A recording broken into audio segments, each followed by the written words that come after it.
बोले सत्यवादी गोरक्षक लोकदेव वीर कुंवर तेजाजी महाराज की। भोबिया साहब की भी वो तिथि थी जब उन्होंने जाट एंग्लो स्कूल की स्थापना की।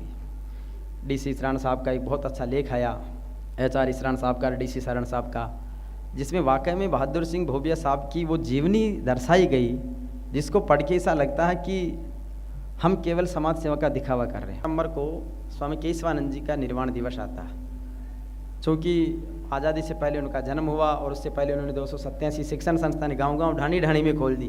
स्वामी केशवानंद जी और बहादुर सिंह भोबिया हरिश्चंद्र नैन के साथ गोपाल सिंह राठौड़ को हम नहीं भूल सकते। जहाँ आज हम जाट राजपूत की लड़ाई की बात कर रहे हैं, उस दौर में भी जब सामंत के खिलाफ किसान कौम थी, गोपाल सिंह राठौड़ ने 14 बीघा ज़मीन डोनेट की थी जाट एंग्लो स्कूल के लिए। ये बहुत खुशी की बात है। हम केवल कट्टरता में कई बार उलूल जुलूल तरीके के बयान दे रहे हैं कि वो ऐसा और वो ऐसा है। ये अलग बात है कि अब वो परिदृश्य बदल गया, लेकिन ये अगर बातें स्मरण रहेगी तो हमारा एक दूसरे के प्रति बहुत बड़ा सम्मान रहेगा।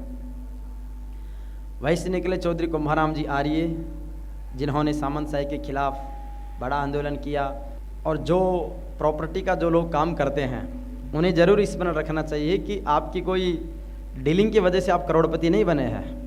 आप अगर आज अच्छी स्थिति में हैं तो चौधरी कुंभाराम आर्य की उस हस्ताक्षर की वजह से, जिसने कहा था कुछ नहीं, ये बड़े जमींदार कोई नहीं, जो किसान जिस खेत को जोत रहा, चाहे वो सीर साझे में जोत रहा, चाहे मजदूरी में जोत रहा, चाहे बेगार में जोत रहा, उसका मालिक वही होगा। तब उन किसानों के पास ज़मीनें आई, बाद में सेटलमेंट आया, बहुत सारी प्रक्रियाएं हुई, और उस समय कोडियों के पास ज़मीन थी।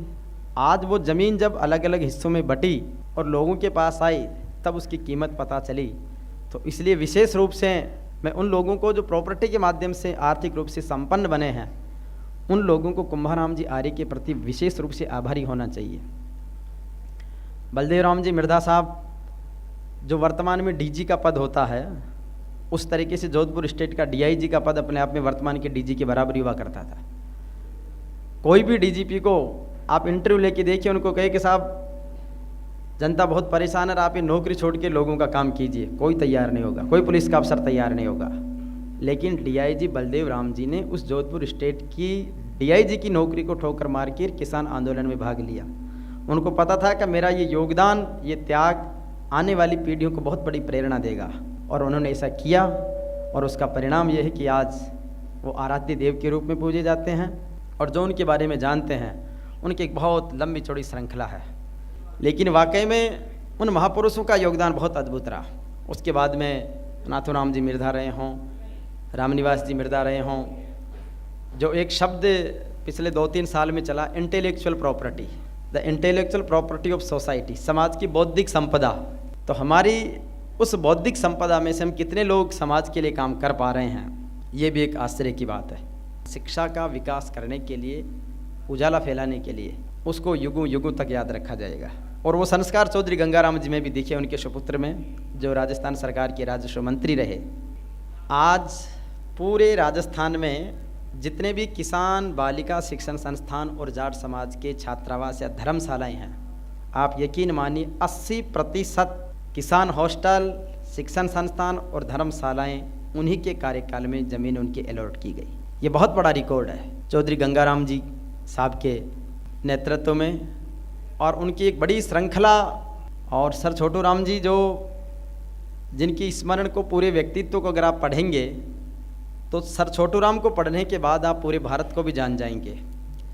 जिन सर छोटू राम को सेठ के घर जब पढ़ने के लिए पैसे मांगने गए उधार, तो उसने कहा क्या पढ़ेगा, कोई बकरी चरा लेगा, खेत में काम कराओ बाबा, इसको क्यों टाइम वेस्ट कर रहे हैं। उसके पिता को 4 घंटे खड़े रखा गया, और वो बेचारा मजदूर किसान आदमी गस खा के गिर गया। सर छोटू राम ने अपने पिता का हाथ पकड़ा और कहा, पिताजी यहाँ पैसे नहीं मिलेंगे, मैं पढ़ लूँगा लेकिन। और आ गए, वो चले गए पढ़ने के लिए आगे। ट्रेन में उनको दानवीर सेठ छाजूराम जी लांबा मिले, लेकिन वो जो लोग पैसे वाले अपने आप को टाटा बिरला का स्टेटस समझते हैं, बिरला जी से वो 10 गुना ज़्यादा दानवीर भी थे और धनवान भी थे।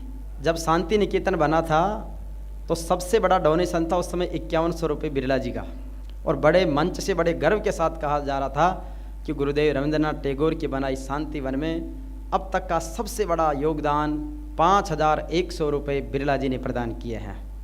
माइक की आवाज़ सुन के बग्गी से जा रहे थे सेठ छाजूराम और रुके कि गुरुदेव का कोई कार्यक्रम हो रहा, हालांकि मुझे न्योता तो नहीं है लेकिन अच्छे लोग हैं, कार्यक्रम कर रहे हैं, मुझे जाना चाहिए। अनइनवाइटेड पहुँचे और बार बार उस अमाउंट को शो किया जा रहा था। जैसे आज के 5 करोड़ रुपए तो अपन बार बार कहेंगे ना कि साहब 5 करोड़ रुपए इसके लिए दिए, 5 करोड़ रुपए इसके लिए दिए।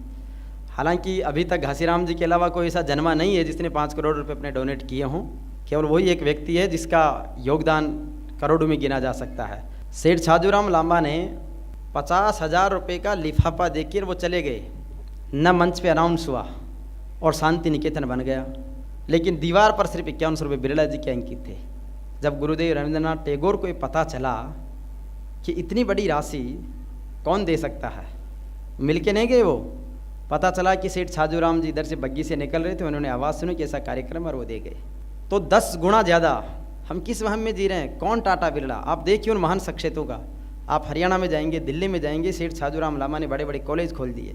सर छोटू राम उन्हें ट्रेन में मिले।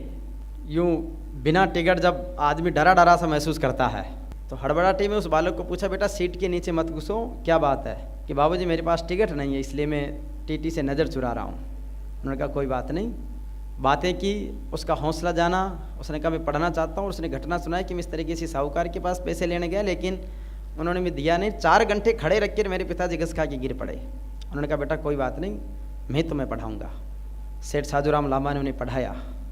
सर छोटू राम सेठ छाजूराम लामा के सहयोग के बाद वापस गाँव आए और उस सेठ साहूकार के घर गए। उन्होंने कहा पैसे आपने तो नहीं दे लेकिन मैं पढ़ जाऊँगा, लेकिन पंजाब से मैं साहूकारी ख़त्म कर दूँगा। तो उसने कहा पागल हो गया छोरा, बावड़ी बावड़ी बातें करता। और पढ़े, नेतागिरी भी की। और वो सर चौधरी हयात खान की सरकार में उस समय प्रधानमंत्री का पद हुआ करता था और रेवेन्यू मिनिस्टर, तो अविभाजित पंजाब के वो बने। पहला ऑर्डर उन्होंने कहा कि जितने भी पंजाब में साहूकारी प्रणाली है उसको ख़त्म कर दिया जाए। और वो ख़त्म करने का ऑर्डर लेके और तत्कालीन मंत्री सर छोटू राम उसी साहूकार के घर पहुँचे जिन्होंने पैसा देने के लिए मना किया था। और उन्होंने जाते कहा पहचाना आपने? तो वो साहूकार उन बातों को भूल चुका था क्योंकि वो 20 साल बाद वो दोहराया। और ऐसा होने के बाद उसने कहा मैं वही छोटू राम हूँ जो कभी आपसे पढ़ाई के लिए पैसे मांगने आया था, आपने नहीं दिए, मैं पढ़ गया हूँ।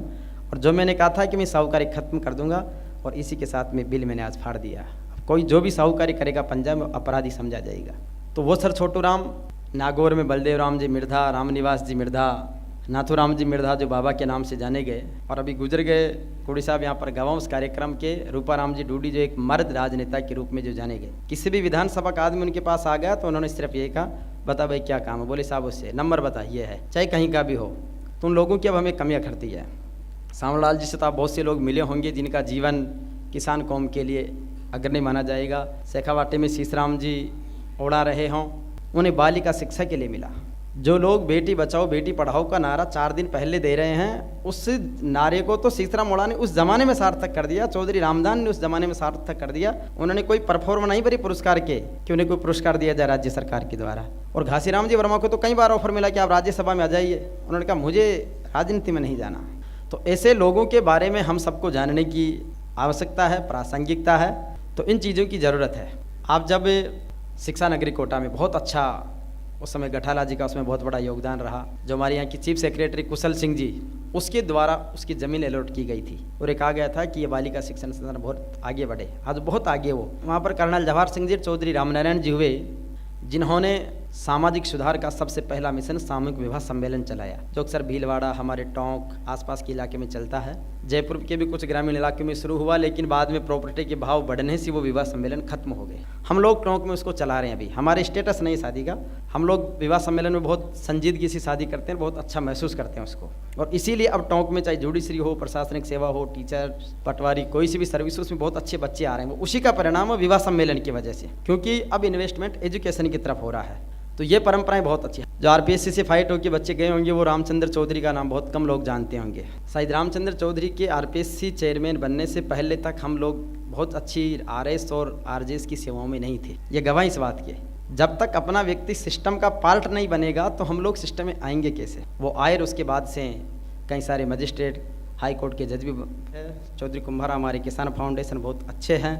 अभी यूनाइटेड जाट महासभा भी बहुत अच्छा करने का संकल्प रखती है। आगे जो भी संगठन कार्य कर रहे हैं वो बहुत अच्छे तरीके से कार्य करें, ये सभी की है।